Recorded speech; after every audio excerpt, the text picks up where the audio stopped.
Good afternoon and welcome to Kunsan Payo Chuling. We're always happy to have you and always happy to be sharing a teaching of Jetsunma's. Jetsunma Ahkon Lhamo taught this teaching back in 1989. The title is Buddha Taught the Path to End Suffering. And so we'll begin.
This particular time corresponds to one of the very important times in the life of the Buddha, and that is when the Buddha actually was requested to teach and actually began to teach.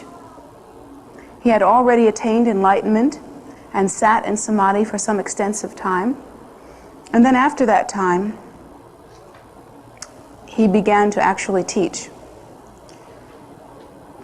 There are several times in the life of the Buddha that we honor extensively and we try to remember extensively, and tradition has it actually that during these very important times of commemorating the Buddha, that one's virtue, or rather I should say that the virtuous acts that one engages in at that time are multiplied, if one has faith, by 10 million. So on that day, everybody gets really excited about meditation and practice. And everybody makes many offerings to the Buddhas and Bodhisattvas. And everybody says lots of prayers and lots of mantras. It's something of a tradition with Indian people and with Tibetan people to practice from one end of the 24-hour period to the next, and to use every spare moment to practice. So we did that here in the last 24 hours. We did many pujas. We got together and did many practices. We certainly did lots of prayers. We made many offerings. You can see some of the evidence of the offerings still remaining on the altars.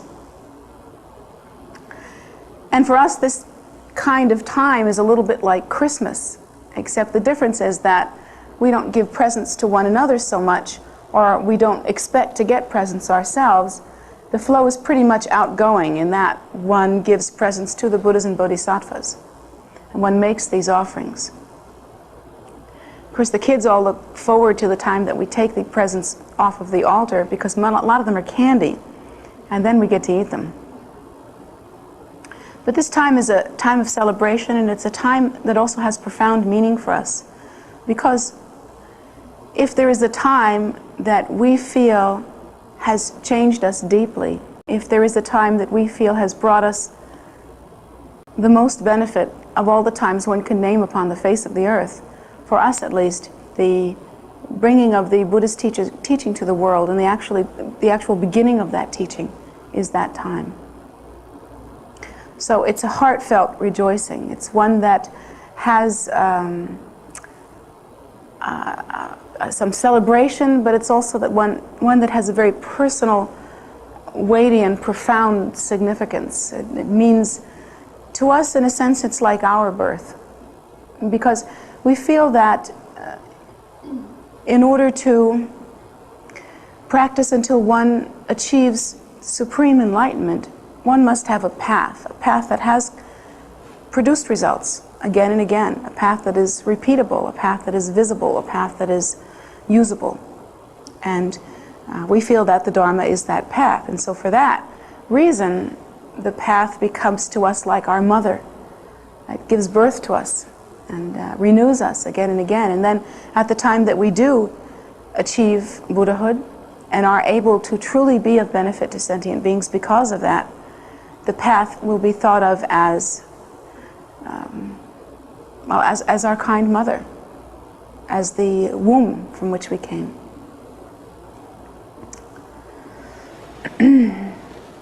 So we think about that a great deal, and having thought about that, I had been thinking somewhat last night and somewhat this morning about the Buddha and the miraculous event of the Buddha's appearing on the earth. I realize that some of you in this room are Buddhists, obviously, and some of you are not Buddhists. Yet we can all appreciate what a gift it must have been for someone to attain supreme realization on this earth and then be able to go forth from that time and actually teach a very exacting technology, one that can bring about the same result to other sentient beings. We can appreciate the value of hearing the truth of cessation. And that is one of the first teachings that Lord Buddha gave. He gave the truth of cessation, which means that there is a method, there is a way, there is a path by which the end of suffering, the cessation of suffering, can be achieved. I've spoken about this many times. The truth of cessation sounds very simple to us, and yet,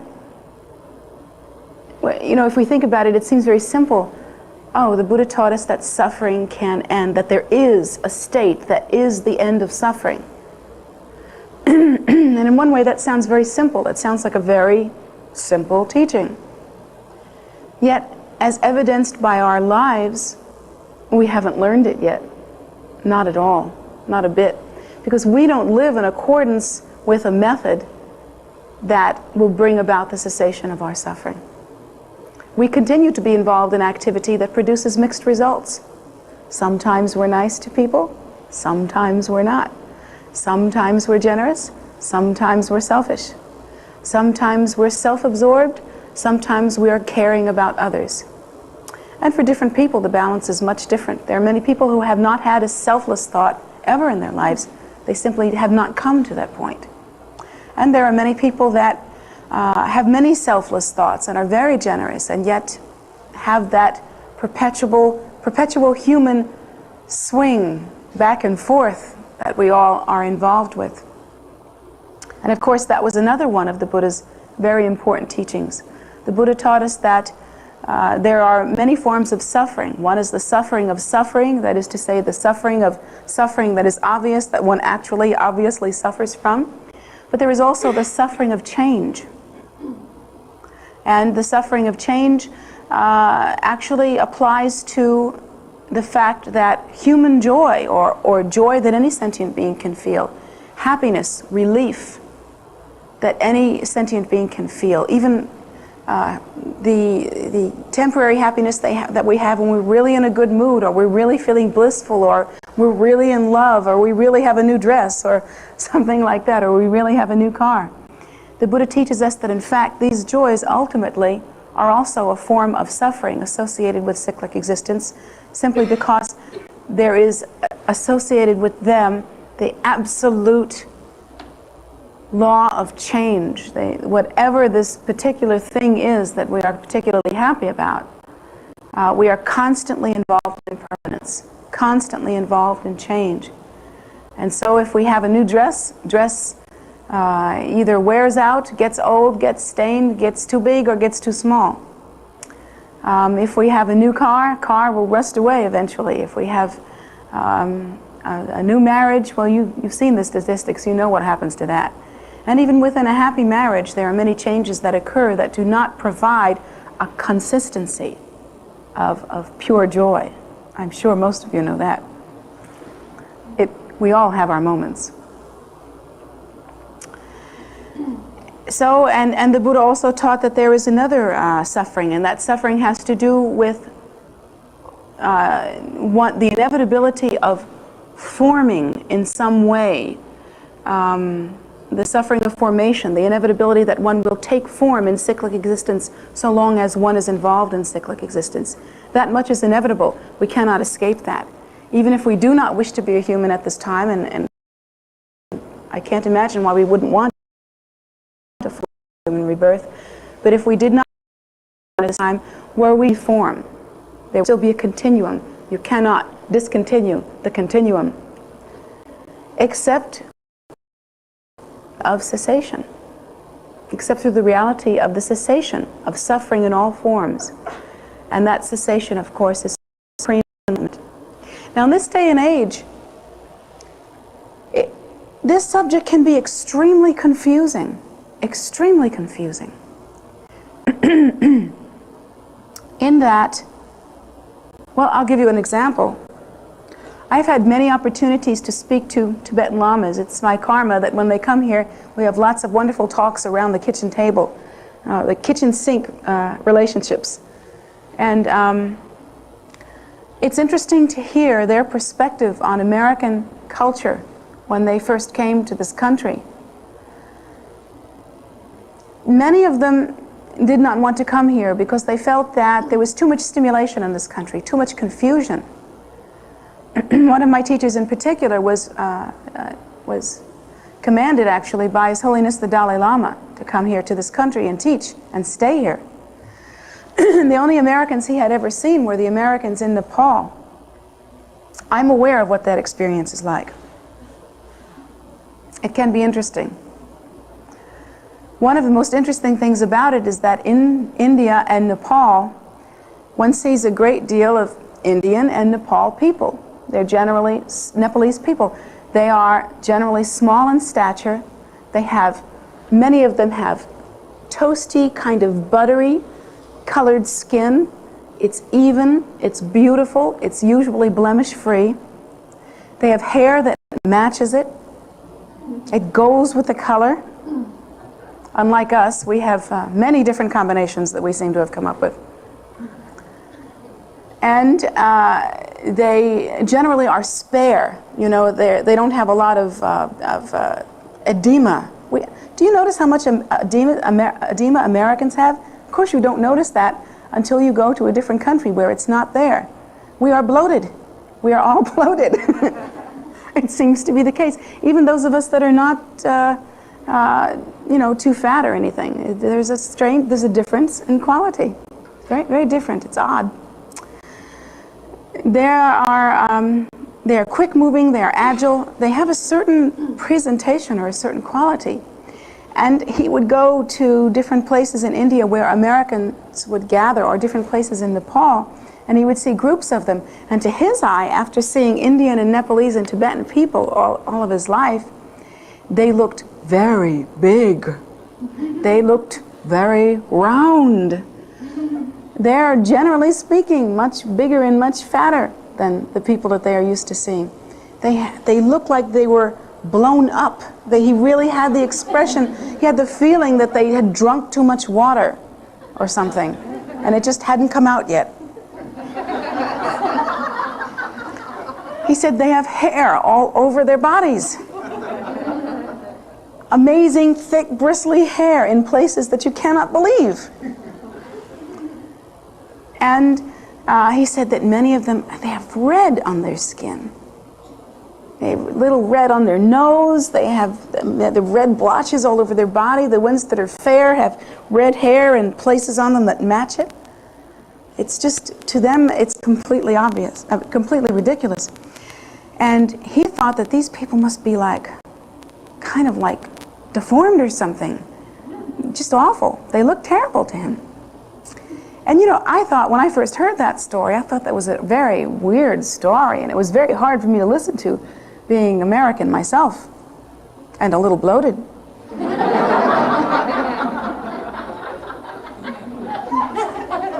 Makes you go on a salt-free diet immediately. So I just listened to that, and I thought, oh, that's very interesting. And then when I went to Nepal, I had been in India for a couple of months, and I'd been in Nepal for just about a couple of months, and I've been living with Tibetans. I saw no other Americans but my husband, who was not bloated. He's a very small man. And saw very few American people, and I was used to all this brown skin, and kind of had the idea that I was getting like that somehow. because I really didn't have a good-sized mirror to look into, and I just didn't get involved with that, and I thought I was getting like them. I was real happy about it too. And then I went to a market in Nepal, and I saw a bus of Americans pull up. And I had began to have probably the equivalent of an anxiety attack, because I saw these people get off the bus. They lumbered off the bus. They didn't get off the bus, they lumbered off the bus. They were all seeing brown all this time. Even the ones that don't look now are all red. They do have hair in funny places. Many of them wear plaid. It's a very, very unusual scene. And I remember my husband and I both had culture shock, truly, after just a couple of months. Culture shock.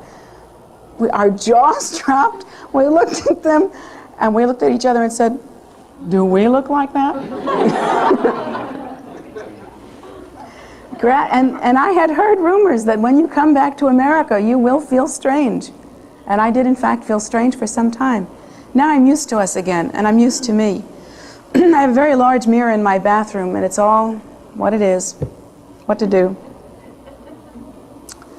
But Gyaltsar Rinpoche, who is my teacher, had this experience of looking at these people and thinking, I'll never go to a country like that. I'll ask him if he can rescind his order. So he went to His Holiness the Dalai Lama and he said, I've seen these people. Is there something else we can think of?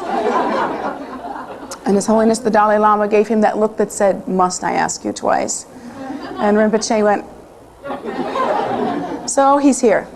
And he said after a period of time, he really has grown to love Americans. I mean, truly has come to understand us. Of all the lamas that I've ever met, he has a unique understanding of the American mind.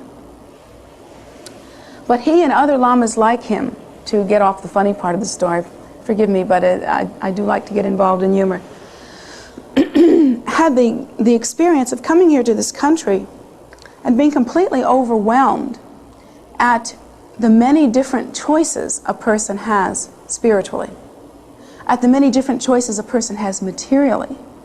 When you go to a store in India or Tibet, you go to a store that sells one thing, and you know exactly which store to go to, or one certain type of thing, and you ask for it, and it's not on display. They're in little booths or little places where it's not on display. There isn't a being housing in that way. Here you go to a supermarket, and even things you don't know that you want, you will want before you leave there. And he was overwhelmed at that experience, but mostly he was overwhelmed at the diversity of life experiences that Americans have, the diversity of jobs, the diversity of spiritual views, the diversity of attitudes, and that even moral attitudes, attitudes about virtue. Certainly the diversity of opportunity in terms of selecting one's spiritual ideas. Most of the lamas, in fact, all of the lamas I've ever talked to, feel that that is a tremendous drawback, actually, because it is possible to live in this culture and know just a little bit about a lot of different things. And one of the things that I think is problematic with the New Age movement is that it is very common for participants in the New Age movement to know a little bit about a lot of different things, or to incorporate things that they know, a lot of things that they know just a little bit about, and construct a path of their very own. And it becomes a little confusing. For instance, when we think about, as Buddhists, when we think about enlightenment, we think about the state that the Buddha attained. We think even that there are many bodhisattvas, even bodhisattvas that are just the tiniest niche less awakened than the Buddha himself. They're really up there. They're what we call 10th level bodhisattvas. They've got samadhi, they've got meditation, they've got a high degree of omniscience, they've got all kinds of wonderful awareness and are truly miraculous powers. They can demonstrate, they can reincarnate where and when they want to, they can give miraculous displays, they can bring others to enlightenment or to their level of realization, and yet it isn't quite a Buddha. There are 9th level bodhisattvas, there are 8th level bodhisattvas, there are 7th level bodhisattvas, all the way to 1st level bodhisattvas. Beneath that there are arhats, there are hearers, there are listeners, there are meditators who have attained some realization. There are scholars, there are many different kinds of people with many different kinds of knowing and many different kinds of wisdom. But the enlightenment that the Buddha experiences is a thing apart, is considered to be truly separate from these other kinds of experiences. You can't say that it's superior so much as you have to say it's different in the way that a million suns would be different from a candle. Superior doesn't exactly work in that case. It is so completely different. Yet, in the community that is alive and thriving now, in the New Age community, many people misunderstand that term enlightenment completely. They will say that they feel that they have attained enlightenment through psychotherapy. You cannot attain enlightenment such as the Buddha has through psychotherapy. The meanings of these two things are completely different. They feel that they have attained enlightenment through health food and back rubs. They think that they have attained enlightenment because they think that enlightenment, I knew of one man that felt that enlightenment meant God consciousness, and he was aware that there was a God. Now, to understand Buddhist philosophy is so completely different from that. In fact, Buddhism is a non-theistic philosophy.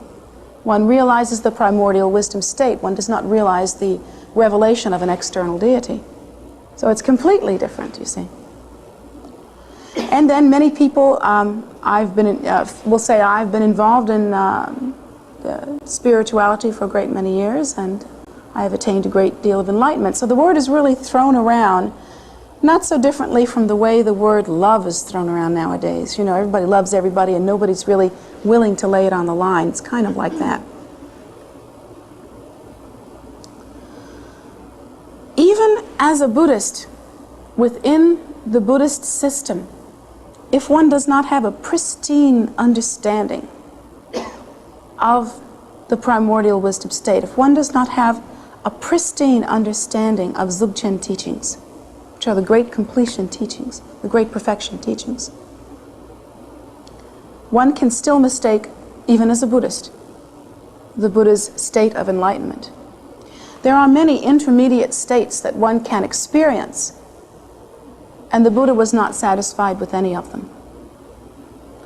A term that is popular nowadays, and that even some Buddhist scholars and even Buddhist practitioners think is the same as enlightenment, is something akin to cosmic consciousness, where one experiences one's oneness with the universe, experiences that one is one with the universe, and that there is one reality in that state. And we think that that is enlightenment. But actually, according to the teaching, the Buddha experienced that experience. He actually went to a yogi who taught him that very experience and taught him how to meditate one-pointedly until he attained cosmic consciousness. And he came back from that experience, and things were the same. There was still old age, sickness, and death. He had not attained the state beyond suffering. And this was Lord Buddha, before he actually attained Buddha in this lifetime, when he was just maybe a hair away from it. You see? And he went back to his teacher and said, basically, is that all you can offer me? And the teacher said, yes, as far as I'm concerned, that's all there is. So later, many years later, they made a song about that. Is that all there is? Anyway. So the Buddha was very disheartened with that, and he went to several yogis that taught him one-pointed concentration, that taught him a certain kind of samadhi in which one's mind becomes blissful through a very relaxed kind of concentration. He was taught a particular kind of mental concentration that brought a kind of peacefulness or peaceful abiding, a calmness and a centeredness and a harmoniousness. There are many different practices that he engaged in that he was taught under the tutelage of yogis at the time in India. And he came back from each one knowing instinctively that that was not the state synonymous with the cessation of suffering, that there was more. Came back from each one knowing that. So he accomplished all of these different levels, and then he went and by himself and he thought what to do, and he thought, well, perhaps I will practice austerities. He couldn't think what else to do. And so he practiced austerities for I think 6 years. That sounds right to me, 6 years. And practiced them very severely to the point where there was no meat left on him. He was really skin and bones and had rags on him, just tatters, just barely covering him for the sake of modesty, and would fast tremendously, and went through that experience, and after that experience took account of it and discovered for himself that he had not passed beyond suffering, that this was not it. There was no one else that he could go to. At that time, there was no one in all of India and everywhere that he traveled that could teach him the cessation of suffering. That state that is the cessation of suffering. There was no method by which one could attain the state of the cessation of suffering. Again, I have to reiterate, there are many methods, and there were many methods, by which one could attain different levels of meditational prowess. Even certain kinds of meditational ability in which one could display miraculous signs.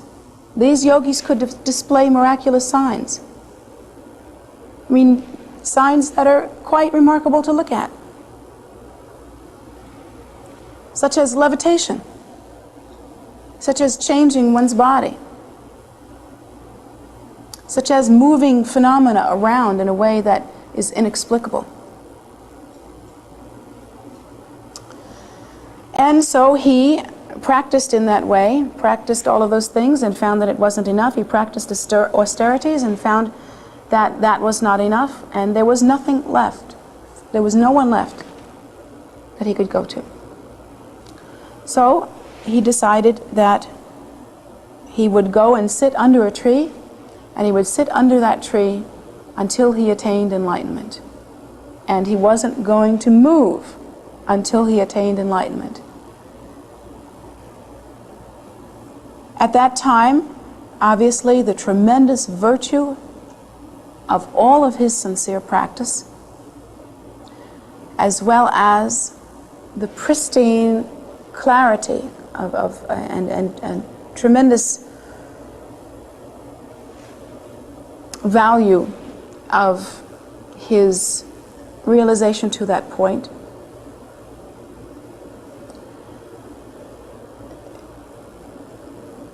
provided a way for him to sit underneath that tree, and at that time, due to the sincerity of his practice, due to his courage, due to the many different attributes that he had developed, he then achieved supreme enlightenment.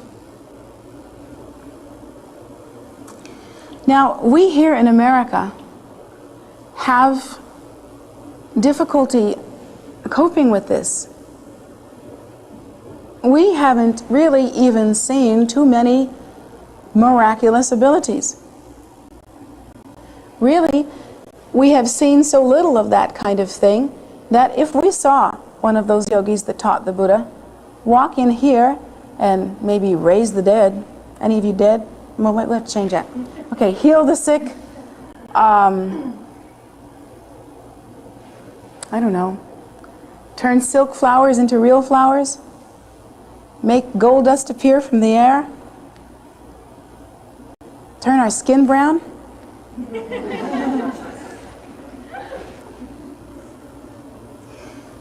We would think that was it, and we would follow that teacher because we have no discrimination. No way to know. That discrimination, the way of cosmic consciousness, and we can only feels like. We can only guess at what that feels like, and yet his discrimination was such that he could walk away from that, away from the bliss, and it's supposed to be intense bliss, of cosmic consciousness, and say, that ain't it. There's more. He could walk away from that experience and later teach that that very experience actually causes rebirth in the God realm. And in the God realm, one still remains in cyclic existence. It is one of the realms of cyclic existence. And one continues to achieve rebirth in cyclic existence. He walked away from that. I can't imagine doing that. Can you? Can you imagine having this intense bliss, the kind of thing that really knocks your socks off, and you walk away from it and say, that's not enough? Most of us would say, I'm happy. This is all right with me. I'll just sit here. You do what you have to do. But he walked away from it. That kind of discrimination we really don't have. And how does one have that discrimination? Well, of course, one has that discrimination the way Lord Buddha developed that discrimination, through intense practice, really, through intensely virtuous activity, through continuing courageously without stopping, without ever stopping, and to accomplish enlightenment, and working that way. And really, none of us have come to that point. In this day and age, it is the rare human being who is able to practice with that kind of fervor and intensity. So we are taught then, in lieu of that, then we should rely on the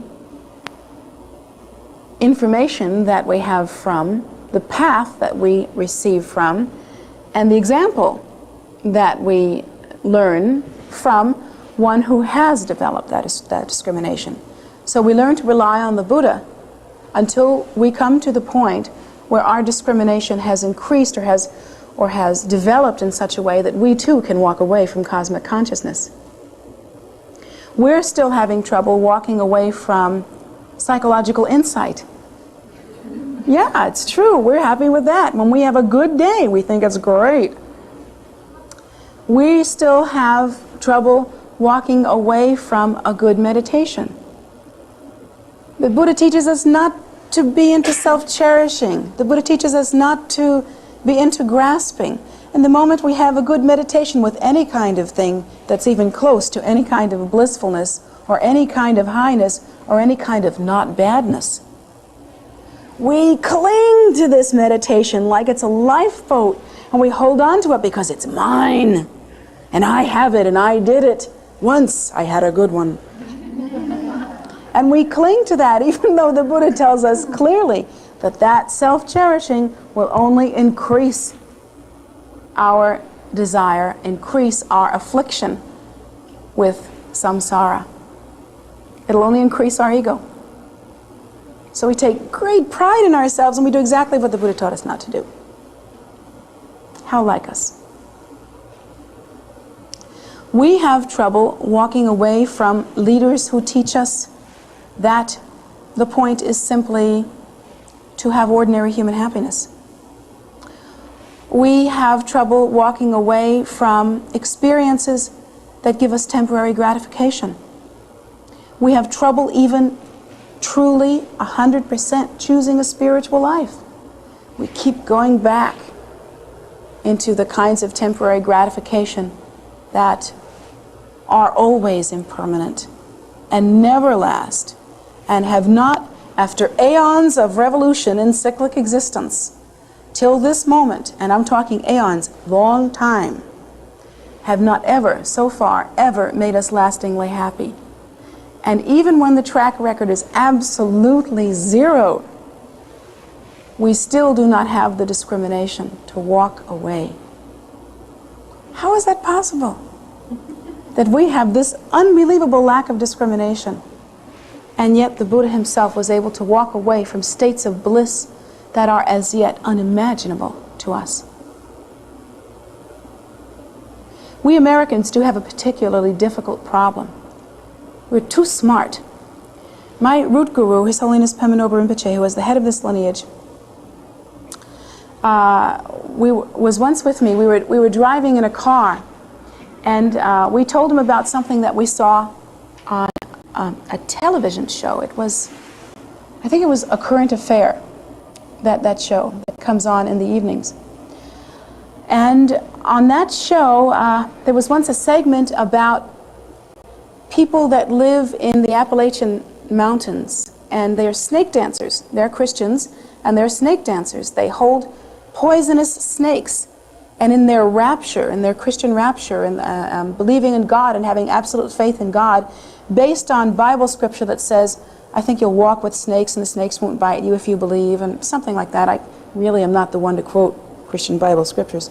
But anyway, and then you can drink poison and it won't hurt you, that kind of thing. So they dance around with these snakes, and they do this, sort of hillbilly clogging thing, and they sweat and get all rapturous, and they look like they are having a better time than you are right now here in this Buddhist temple. And they don't get bitten too often. And they don't get bitten too often, but when they get bitten, they feel that they will not die or be harmed. And there are some that have been bitten, and in fact they have not died.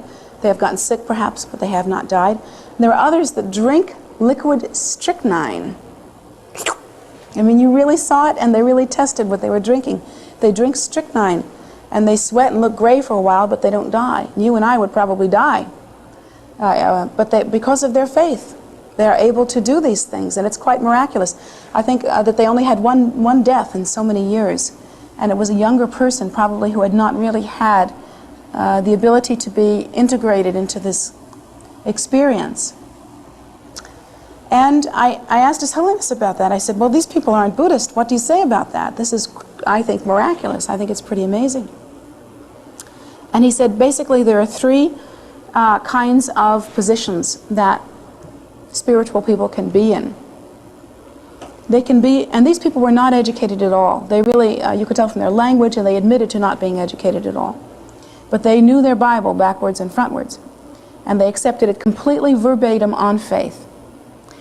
And so my teacher said, basically, there are three kinds of different experience that one can have. One can be completely ignorant, completely unknowing of philosophy, and take the teaching and develop a fervor or a fire of faith. And you can also do that with Buddhist teaching. It isn't unique. It isn't a uniquely Christian experience. There are many Buddhists who have had the same kind of experience. They take a particular teaching, they're uneducated, they can't even read, but they hear the teaching and they think, oh, the Lama has told me this teaching, or the minister has told me this teaching, or I've read it in the Bible, must be true. And they hold to that, and it's with a fire, it's a tremendous fire of faith. And these people can actually attain a high degree of realization in that way. Perhaps not what the Buddha calls supreme enlightenment, and certainly not that, but a high degree of ability, a high degree of spiritual realization that way. And he said, then there are others, actually, who can be on the other side of the spectrum, who are extremely well educated, who cultivate their understanding from almost the time of birth, as you find in the monasteries. They study philosophy from the time they're 5 or 6 years old. They learn the Buddhist teaching backwards and frontwards. And there are many Christian mystics also who are extremely educated and extremely aware of all the intellectual facets of Christianity. And if they are practicing a path that is a true path and that is logical and reasonable and actually works and is bulletproof, kind of, then, or what do you call them? Without fault, then they develop an intense faith through their intellectual awareness. They can develop an intensity of faith, but these people have to be so well educated that the mind that has the consciousness of loopholes cannot deny that all loopholes have been explored and there is nothing but truth there, you see. They have to be absolutely in tune with this. And it has to be 100%. That's also that's a very difficult path. Then there are the ones in the middle. And he laughed and he said, I think Americans are in the middle. He said, Americans are a little too smart and a little too dumb. He said they are too smart to be ignorant, they are very well educated, their minds know of many different ways that things can happen, and they have many different kinds of exposure to different kinds of thinking. And their minds can almost never be satisfied. We have a strong karma of doubt in this country. Our minds can never be satisfied because we know so much, you see? And we think if we just continue to know that there'll be something that doesn't quite work out. And so we have a hard time with absolute faith. And he said that, on the other hand, here in America, the rarity of being able to practice a path and know it 100% from childhood, backwards and forwards, so that one knows and has tested it for oneself. There is no loophole, there is only truth. That availability, at least from the Buddhist perspective, is extremely rare, perhaps non-existent, because one cannot really have that teaching about Buddhism. Most of the things that you would have to be taught in terms of philosophy haven't even been translated into English. And so the availability of that is very slim. So we do have a particular difficulty that we have to overcome. Personally, I don't think it's hopeless. If I thought it was hopeless, I don't think I'd be here. I'm not into hopeless situations. As you saw, I bet on the children that they would win over the nuns. And that will teach you that I'm definitely behind the winners.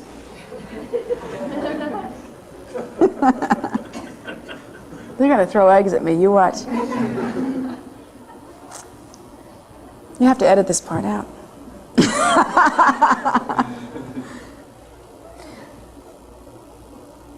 But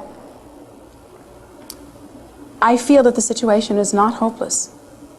And I feel that particularly the situation is not hopeless because of the particular and unusual virtue of the certain kind of path that is practiced here called Vajrayana. Particularly, actually, in the Nyingma tradition, which we are, the emphasis is paid not so much on scholastic aptitude, not so much on academics, not even so much on philosophy, but rather the emphasis is paid on practice because of the particular kind of practice that we do here. And that kind of practice is quite unique. There is a great deal of emphasis placed on generating oneself as the deity, on generation stage practice.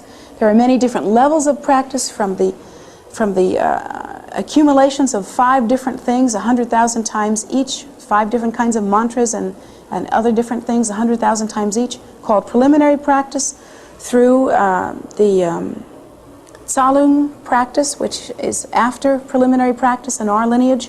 The Tsalung practice is in which one practices visualization, practices breath control, and practices posturing, an active kind of posturing or movement, in a certain way that one actually organizes and purifies the internal channels, fluids, and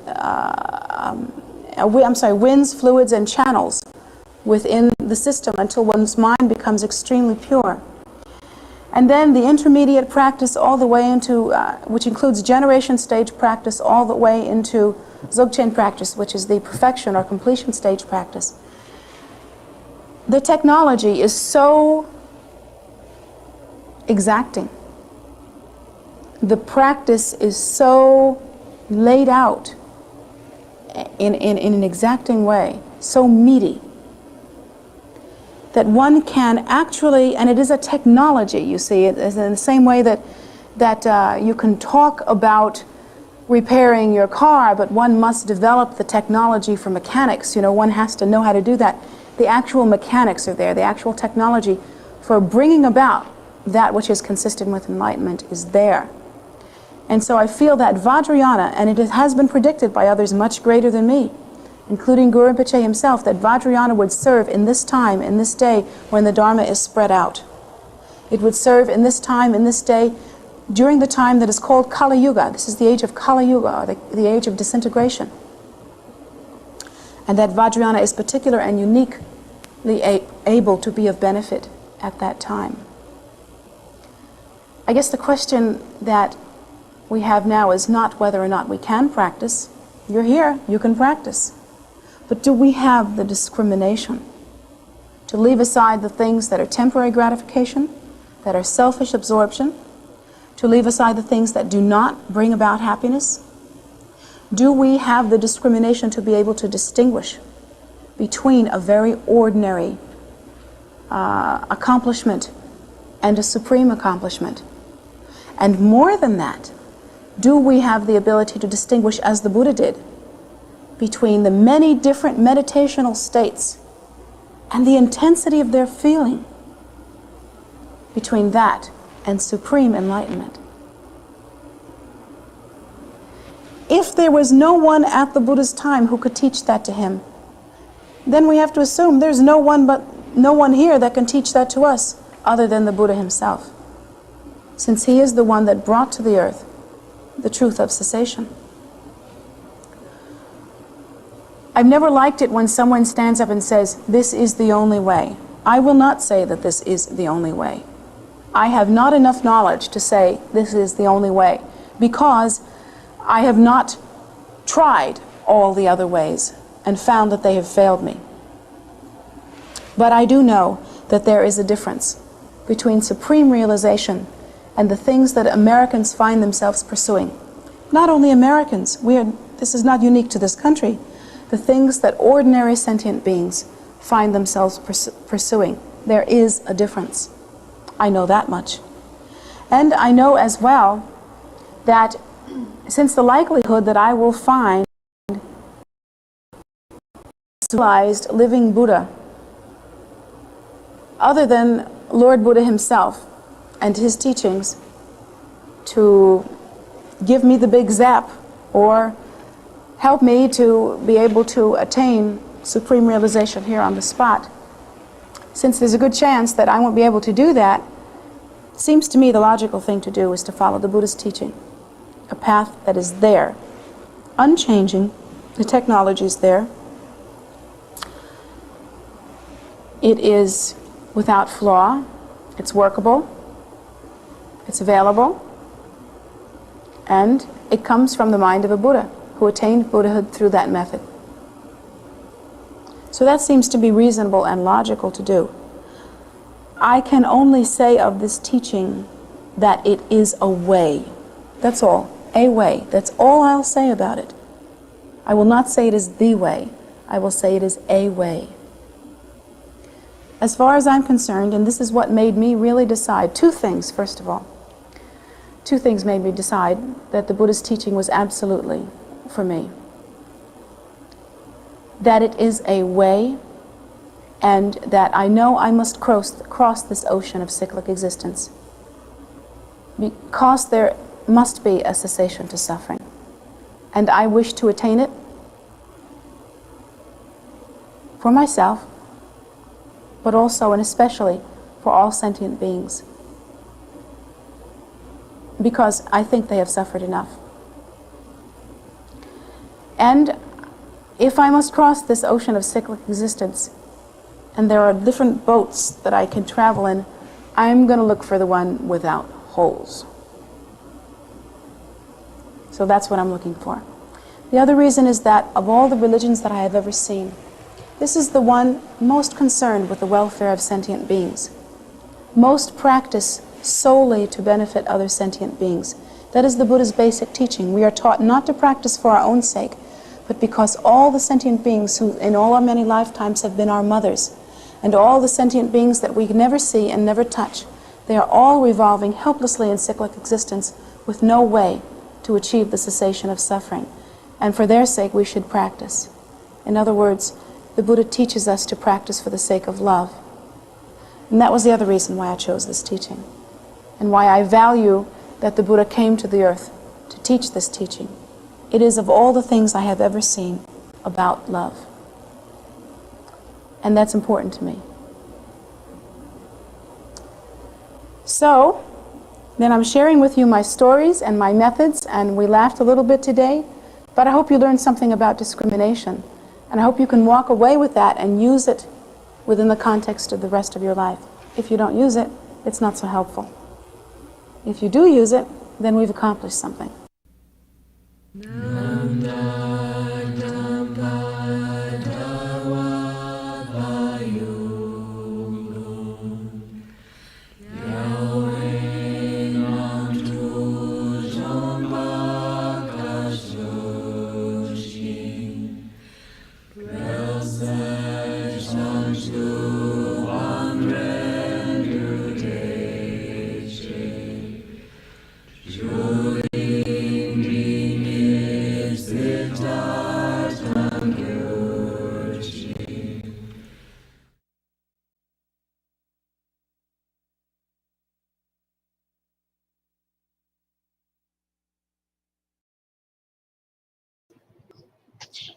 Thank you so very much for being here. And thank you so very much for listening.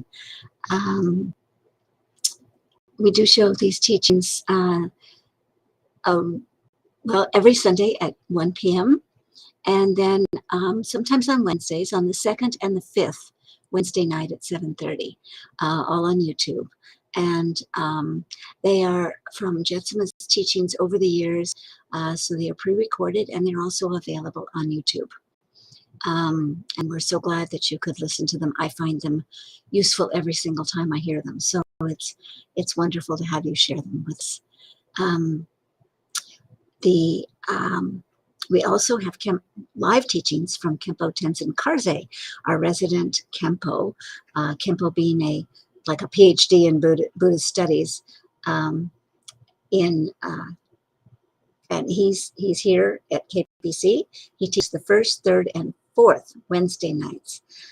His teachings are available on Zoom, and you can go on our website, tara.org, which is in the chat, and you can then scroll down to the bottom of the page and find a link to his teachings. And you click there, there'll be a place you can register, and then that once you register, it'll take you to a page that will give you all the codes to get in, the Zoom codes and that sort of thing. If you have any difficulty at all, you can email me at aileen@tara.org, AILEEN, and I can get you to the right place.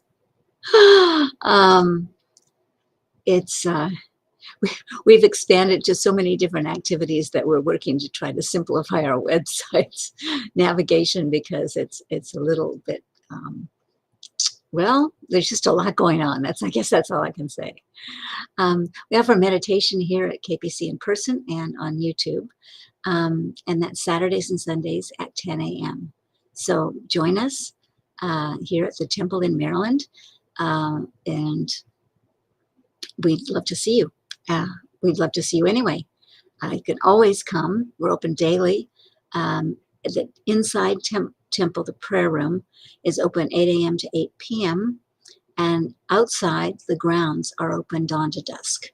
So every day, you're welcome. And we encourage you to come if you can and want to.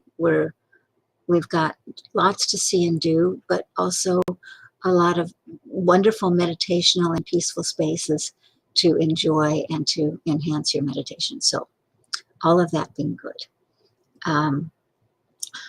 Online, again, Facebook, we offer Medicine Buddha, a very short but very potent practice every evening at 7 p.m. I'm sorry, I have 7 p.m. here. It has changed to 5:30. Every evening at 5:30 p.m. And it is, it was created by Jetsunma during COVID, when so many people were dying and so many people were sick. And it has remained useful throughout that time. And so I don't think it's going anywhere. So Medicine Buddha, this practice is a great place to bring your prayers and your wishes and your hopes for your friends and family, and also to share in other people's and help them know. So we also have a food offering ceremony every day And that is, I mean, every day, and it's all at a different time. So go check the calendar. The calendar is on the same page as the webcast. And again, you can scroll down on your phone on tara.org, www.tara.org, and find all of that. At the bottom, there'll be something that says webcast, and under that, and we'll say webcasting calendar. So you just click on that and it'll take you, scroll past the webcast, and the calendar is right there. Go to the calendar, click on the event, and when you open it, it will give you all the information that you need, the links, the what practice we're doing, website, all of that, where to go, what codes you, anyway, all good. So we invite you both online and in person, and any other way you want to interact with us. We are thrilled to share everything we have with you, and there's just lots to enjoy. So that's what I have to say for now, and hope to see you on Sunday. It is always a joy, and thank you again. Also, one quick thing, if you want to make an offering to Jetsunma, you can do so at her PayPal account, which is there in the chat, Jetsunma Gift, all one word, at gmail.com. So join us, watch again, and most of all, deepen yourself and do your thing, So take care.